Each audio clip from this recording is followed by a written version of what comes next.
बहुत सावधानी की बात है और जीवन में, सबके जीवन में एक बार ये प्रश्न खड़ा होगा।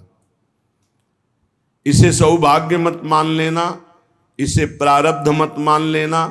प्रारब्ध से भोग का सानिध्य मिलता है, भोग क्रिया नहीं होती। भोग क्रिया अज्ञान से होती है। प्रारब्ध से सामग्री एकत्रित हो जाएगी, भोग का संयोग का वो सब प्रारब्ध रचना कर देगा, लेकिन क्रिया अज्ञान से होती है, क्रिया कामना से होती है। इसलिए कह रहे हैं, यदि राधा माधव के प्रेम रस में डूबने के मार्ग में उपासक चला तो उसके जीवन में एक बार ही सही पर ऐसा अवसर आएगा कि वो परस्पर विपरीत शरीर का भोग करने का प्रश्न माया खड़ा करेगी। आपको कह रहे हैं कि अगर नवयुवती है तो अपनी पुत्री जैसे होती है, ऐसे देखो, सुपुत्रीयति, अपनी पुत्री कितनी भी सुंदर जवान, ऐसा आता ही नहीं भाव में कि स्त्री है, आता ही नहीं है। जिनके आता है वो राक्षस ही हैं, मनुष्य तो है नहीं। नहीं तो घर में रहा जाता है, बड़ी बहन, परिवार के सदस्य, कहीं ऐसा आता है कि जवान बहन है तो जवान लड़की, ऐसा थोड़ी आता है। हंसते खेलते गले लगाते, कोई कहीं भाव ही नहीं रहता काम का। चाहे जवान पुत्री हो चाहे जवान बहन हो, कभी ऐसा घर में भाव, जिनके भाव आता वो राक्षस हृदय के हैं, मनुष्य हृदय के नहीं। वो राक्षस हृदय वाले, आसुर स्वभाव वाले हैं। नहीं, अपनी पुत्री अपनी बहन के समीप रहने पर कहीं ऐसे भाव थोड़ी आते। खूब खेलना कूदना हंसना बातचीत करना ये सब घर में होता रहता है, पर ये भाव थोड़ी आता है कि ये स्त्री है। नहीं, वो मेरी बहन, वहां कोई गुंजाइश ही नहीं काम भाव की। तो बोले सगी पुत्री की तरह सब पुत्रियां दिखाई दें, अपने से बड़ी हैं तो बिल्कुल मेरी जैसे जननी वैसे। मातृयत्य परांगनाम, जैसे अपनी अम्मा के पास, मां के पास बैठे तो क्या भाव बिगड़ेगा? कुछ नहीं बिगड़ेगा। कैसा भी जवान लड़का हो, मां अपने ऐसे हृदय से लगा के दुलार करती है, समझाती है, बुझाती है, डांटती है। वहां काम भाव आता है क्या? मां के गले लगने पर, बहन के गले लगने पर काम भाव आता है क्या? बेटी को हृदय से लगाने पे काम। जब साधारण सांसारिक पवित्र भाव में काम नहीं आता तो तुम तो परम पवित्र भगवान के भाव वाले हो, तुम्हारे अंदर कैसे काम परास्त कर सकता है? मातृयत्य परांगना, ये आएगा प्रश्न जीवन में। पुरुष है तो स्त्री के प्रति, स्त्री है तो पुरुष के प्रति। साधक बहुत सावधान रहे, माया प्रश्न करेगी। घूमते रहते हैं माया के पार्षद, घूमती रहती है माया की पार्षदी। बहुत सावधान, जाके संग कुमति मति उपजय करत भजन में भंग, तजोरे मन हरि विमुखन को संग। बहुत कीमती जीवन है, सिद्ध बात समझ लो, संकोच की बात नहीं। हरि को रिझाओगे तो वैकुंठ का द्वार, वृंदावन के दिव्य धाम का द्वार, साकेत द्वार, कैलाश धाम का द्वार खुलेगा। और जगत के शरीरधारी को रिझाओगे तो आखिरी द्वार वही है, मलमूत्र का, और कुछ नहीं। हमारी बात मान लो, संकोच करने की बात नहीं है। हम वहीं से पैदा हुए हैं और वहीं की आसक्ति से फिर दुर्गति को प्राप्त होंगे। खुली बात है, देख लो, दो ही आकर्षण है, बढ़िया से बढ़िया खाने को मिले, भोगने को मिले। शिष्णोदर परायण शास्त्र कहता है, शिष्ण और उदर। उदर रसेंद्री से संबंधित है, शिष्ण जनेन्द्री से संबंधित है। बस जनेन्द्री और रसेंद्री के भोगों में पूरा दिव्य मानव जीवन बर्बाद। श्रीपाद कह रहे, यदि राधा मुरलीधर के प्रेम में मगन होना है, बहुत सावधान। ये मत समझो कि माया कब किस रूप में कहां प्रश्न करती है। वो जननी है, वो अपने बेटे को पुष्ट करने के लिए कोई भी प्रश्न कर सकती है, लेकिन अपनी दृष्टि। महाप्रभु चैतन्य देव रुदन कर रहे हैं, हा गोविंद हा कृष्ण। दो वेश्याएं पहुंचती, एक कहती कितना ये रुदन कर रहे हैं, बोले मेरी जैसी नहीं मिली होगी इसीलिए ना, अभी देखो इनका रुदन बंद करते। वो क्या जाने कि जो हरि के आशिक हैं उनको हरि माया आकर्षित नहीं कर सकती। भगवान का एक विशुद्ध प्रताप बल भक्तों की रक्षा करता रहता है। वो जाकर के विनोदास्पद बातें करने लगी। महाप्रभु चैतन्य देव ने कहा, मां बस करुणा कर दो, श्री कृष्ण मिल जाए। वो शब्द उनके हृदय में ऐसा चोट किया कि मैं इतनी नीच, ऐसे महापावन से ऐसी भावना चरणों में गिर गई, मुझे क्षमा करो, क्या मेरा भी उद्धार हो सकता? कृष्ण कृष्ण कृष्ण।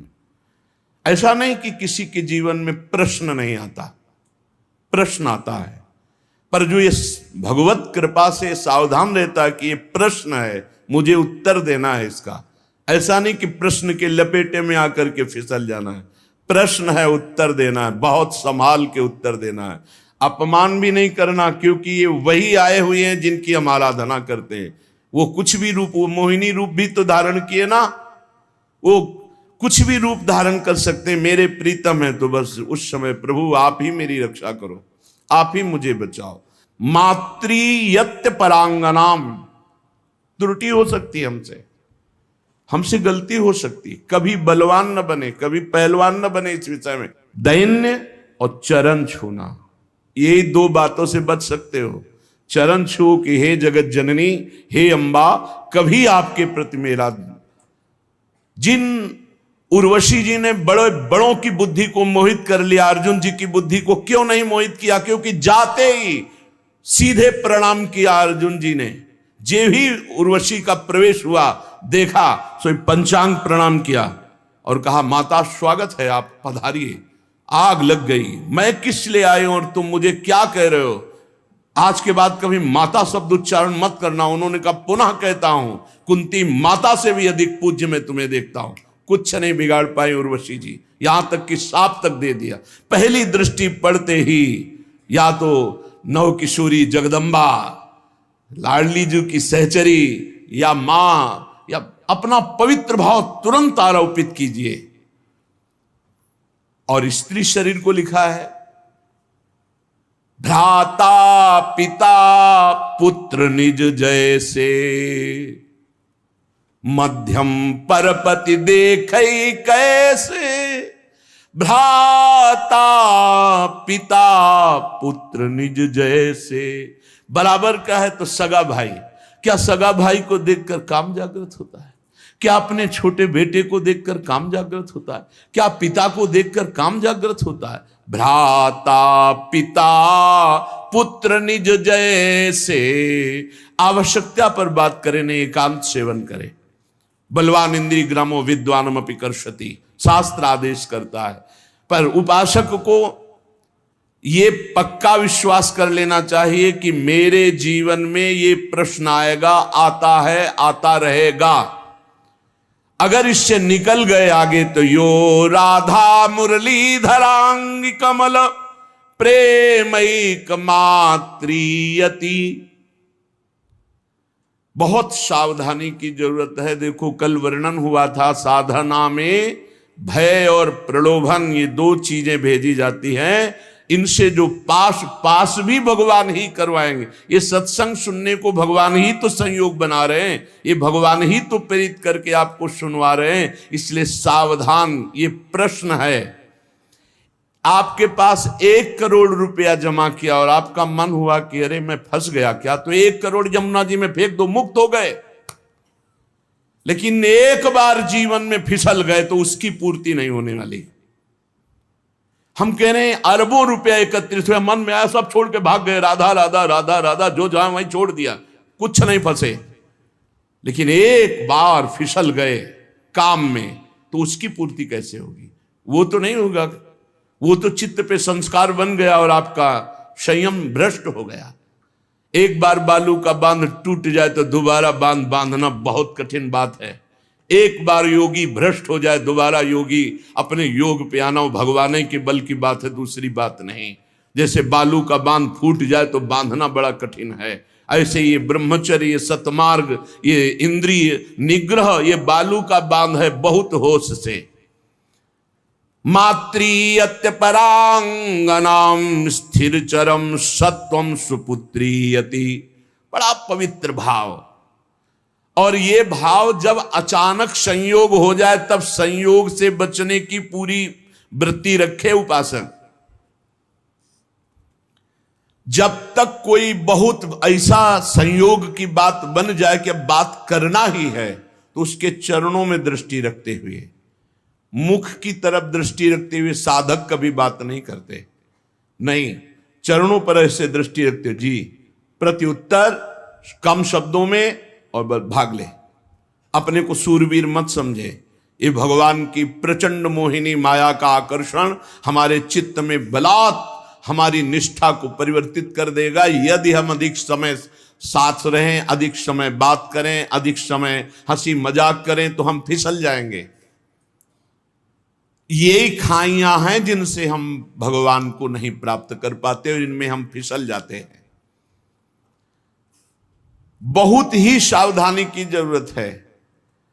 हमारी एक एक वृत्ति भगवान अंदर बैठे हुए देख रहे हैं। उस जो जल रही वृत्ति काम क्रोध आदि को ना भोगने से वो भगवान हिसाब आपको इतना आनंद प्रदान करेंगे कि रोते रहोगे। पर कुछ समय के लिए आपको अपने मार्ग में बहुत संभाल संभाल कर पग रखना है। अगर अपना कल्याण चाहते हो, सुंदर बुद्धि चाहते हो, भगवत मार्ग में अग्रसर होना चाहते हो तो गोस्वामी तुलसीदास जी की चौपाई याद रखना। जो चाहे आपन कल्याणा, सुजस सुमति शुभ गति शुभ नाना, सो पर नारी लीलार गोसाई, तजौ चौथी के चंद की नाई। जैसे चौथ के चंद्रमा को देखने से कलंक लग ही जाता है, ऐसे ही जो पराई माता बहनों की तरफ ऐसी गंदी दृष्टि या बार बार मुख की तरफ देखना तो हाव भाव आदि के द्वारा चित्त का आकर्षण होकर मलिन हो जाना स्वाभाविक है। जैसे चौथ के चंद्रमा को देखने से कलंक लगता है, ऐसे जो साधक अपना कल्याण चाहता है, सुमति चाहता है, शुभ गति चाहता है, उसे चाहिए कि चरणों की तरफ देखकर बात करे। ये जगत जननी जगदम्बा हैं, इनकी कृपा से हम परमार्थ पर विजय प्राप्त कर लेंगे। इनके प्रति हमें भोग्य बुद्धि, दोष बुद्धि, निकृष्ट बुद्धि का त्याग करना ही होगा, तब हम आगे बढ़ पाएंगे। गोत्रीयत्यति तर्जना दिशु महा, मित्रीयति द्वेषिषु। यदि हम भगवत मार्ग में चल रहे हैं, कोई हमारी निंदा करता है, तर्जना करता है, तो जैसे अपना भाई, अपना घर का, अपने गोत्र का, परिवार का कोई लड़ाई झगड़ा करे तो ऐसा अरे घर का आदमी कोई बात नहीं, ऐसे टाल देते हैं, ऐसे भाव रख लेते हैं। या हम भाव रख लेते हैं भगवान के द्वारा विधान किया हुआ भेजा गया है, कोई हमारे प्रारब्ध का क्षय हो रहा है। और जो हमसे विद्वेषी, उसे हम महामित्रवत भाव रखें। नहीं, हम में और संसारी पुरुष में क्या अंतर। करत जे अनुशहन निंदक तीनों पे अनुग्रह करो। अपने शरीर को जैसे हम प्यार करते हैं और दूसरे शरीर से हम उदासीन रहते हैं, ये संसारी पुरुष का लक्षण है। और भक्त अपने शरीर से उदासीन रहता है और दूसरे शरीरों के दुख को अपने शरीर जैसा मानता है। ये भाव होता है। अपने शरीर में कष्ट है कोई बात नहीं, लेकिन दूसरे के शरीर का थोड़ा भी कष्ट उसके हृदय में पीड़ा पहुंचा देगा। पूज्य श्री भाई जी हनुमान प्रसाद पोद्दार जी महाराज साधकों के लिए बहुत अमृतमय वचन लिखे हैं। भगवान को प्राप्त करना है तो तीव्र अभिलाषा जागृत करो। नाम जप से, सत्संग से, सदाचरण से, दूसरों की सेवा से, पवित्र शरीर, पवित्र मन, पवित्र विचार, पवित्र वाणी, तो परम पवित्र सच्चिदानंद भगवान की प्राप्ति की अभिलाषा साधु संग से निश्चित जागृत हो जाएगी। अन्य कामना जब उत्पन्न हो जाती है तब भगवान की प्राप्ति की अभिलाषा नहीं हो सकती। भगवान ने कहा स्वयं कि जिसका चित्त भोगों ने अपहृत कर लिया है, जो भोगों में लगा हुआ है, जो भोग सामग्री संग्रह करता है, ऐसा व्यक्ति कभी निश्चय ही नहीं कर सकता कि मुझे भगवत प्राप्ति करनी है। भोगैश्वर्य प्रसक्ता नाम तया प्रहृत्य चेतसाम व्यवसायत्मिका बुद्धि समाधो न विधीयते। वो कभी भगवान की प्राप्ति की इच्छा ही नहीं कर सकता है। इच्छा ही नहीं होगी ऐसी बात नहीं। अगर साधु संग हो तो वो भोग आदि का त्याग करके भगवत प्राप्ति की इच्छा जागृत कर सकता है, पर जब तक भोगों में लगा रहेगा तब तक भगवत प्राप्ति की इच्छा ही नहीं होगी। अन्य कामना वाला भगवत प्राप्ति की इच्छा नहीं रखता। अनन्य कामना जिसकी है श्री भगवान से, उसके हृदय में इच्छा जागृत होती है, अब मुझे भगवत प्राप्ति करना है। जब भगवत प्राप्ति की इच्छा जागृत होती है तब भगवान के अनुकूल आचरण और प्रतिकूल आचरणों का त्याग, ये नियम लेना होता है। श्री कृष्ण अनुकूलेन प्रतिकूलस्य वर्जनम विसर्जनम। आज के बाद कभी शास्त्र विरुद्ध, धर्म विरुद्ध आचरण नहीं करूंगा, तभी आपके अंदर भगवत प्राप्ति की अभिलाषा जागृत होगी। इधर तो माला चला रहे हैं, पाठ कर रहे हैं, धर्म के कार्य कर रहे हैं, और पीछे फिर अधर्माचरण हो रहा है, तो वो अंधा बटे पड़ा चबाए, तुम्हारे हाथ में कुछ नहीं लगेगा। हमको संयम से रोकना पड़ेगा। जो धर्म, जो नाम जप, जो साधन कर रहे हैं, वो हमारा कहीं किसी पापाचरण में बह न जाए, कहीं किसी छिद्र से बह न जाए। हम अपने इंद्रियों को, मन को हम विचार के द्वारा, पवित्र विचारों के द्वारा उनको घेरे रहते हैं। इसी का तो इनाम मिलता है परम पद, इसी का इनाम मिलता है अद्भुत आनंद की उमगन। ना भय जन्म का, ना मृत्यु का, न रोग का, न शोक का, किसी भी तरह का कोई भी द्वंद्व प्रभाव उपासक के अंदर नहीं रह जाता। अनुकूलस्य, अपने इष्ट देव गुरुदेव के अनुकूल, और प्रतिकूलस्य विसर्जनम, प्रत्येक प्रतिकूल आचरण का त्याग। जब साधक ऐसा आचरण बहुत समय तक करता है तो उसके प्राणों में रुदन करने की इच्छा जागृत होती है और वो क्रंदन करने लगता है। रोते रोते उसके हृदय में विरहाग्नि जलाती है, और उसी विरहाग्नि को शीतल करने फिर भगवान को आना होता है, फिर उसे भगवत प्राप्ति हो जाती है। दूसरी बात, साधक जब इस मार्ग पर चलता है तो उसका स्वभाव होता है इधर उधर ताक झांक करना। ये कैसे चलता है? ये बहुत बुरी आदत है, ये बिल्कुल नहीं रखनी चाहिए। पर दोष दर्शन से सबसे बड़ा घाटा होता है कि हम जो दोष दूसरे में देखते हैं, देखने की चेष्टा करते हैं, वो दोष हम में जागृत हो जाता है। इसलिए साधक को इधर उधर ताक झांक करने वाला स्वभाव नहीं रखना चाहिए। छोटी छोटी बातें होती हैं जिनमें हम फिसल जाते हैं। हर साधक इस बात को समझ ले, परमार्थ में चलने पर इधर उधर ताक झांक, वो पड़ोसी बगल वाला साधक क्या करता है, अगर ये दोष दर्शन की वृत्ति रही तो ऐसे नीचे खड़े रहोगे, परमार्थ की ऊंचाई पर नहीं चढ़ पाओगे। इधर उधर ताकने वाला साधक लक्ष्य तक कभी पहुंच ही नहीं सकता। सिद्ध महापुरुषों के वचन है। साधक को चाहिए कि अपनी दृष्टि केवल अपने लक्ष्य पर रखते हुए, लक्ष्य हमारा क्या है? सर्वान वस्तुतया निरीक्ष परम स्वाराध्य बुद्धिर्मम, मेरे भगवान ही सब रूपों में, बस सारा नाटक वही कर रहे हैं। हमको ये नहीं देखना ये कमी इसमें साधक में है या कमी उस साधक, ये गुरु देखें या भगवान देखें, वो सुधार करें, हमारा ठेका नहीं है। हमारा ठेका है अपनी कमी देखना और भगवान को प्राप्त करना। सत्संग अपने लिए होता, दूसरों के ऊपर थोपने के लिए नहीं होता, दूसरों के दोष दर्शन के लिए नहीं होता, वो अपने मन को शासन में लाने के लिए सत्संग होता है। साधक जब इस दोष से आगे बढ़ता है, ये बहुत जोर का दोष होता है, जब इससे आगे साधक बढ़ता है तो उसके जीवन में प्रलोभन आता है। जब प्रलोभन से बचता है तो फिर भय आता है। बड़े बड़े भय आते हैं भक्तों के जीवन में। फांसी की सजा निश्चित हो गई, आग में जलाने निश्चित हो गया, जहर पिला दिया गया, क्या क्या। जब प्रलोभन और भय से भी आगे निकलता है तब दिव्य सिद्धियां, आकाश में उड़ जाओ जहां जिस लोक में, जब इनसे भी आगे निकल जाए, जीवित मर जाए उलटे आप में समाया है दिलगिरी, एकदम खाक, तब भगवान की प्राप्ति होती है। वो संसार चक्र का भेदन करके सच्चिदानंद स्वरूप को प्राप्त कर लेता है। वैराग्य दो प्रकार का होता है, एक समल वैराग्य और एक विमल वैराग्य। सांसारिक प्रतिकूलता को लेकर जो घर त्यागा जाता है उसे समल वैराग्य कहते हैं। ये समल, मल का प्रयोग नहीं होना चाहिए। ये मल है वासना, कामना, रुपया, पैसा।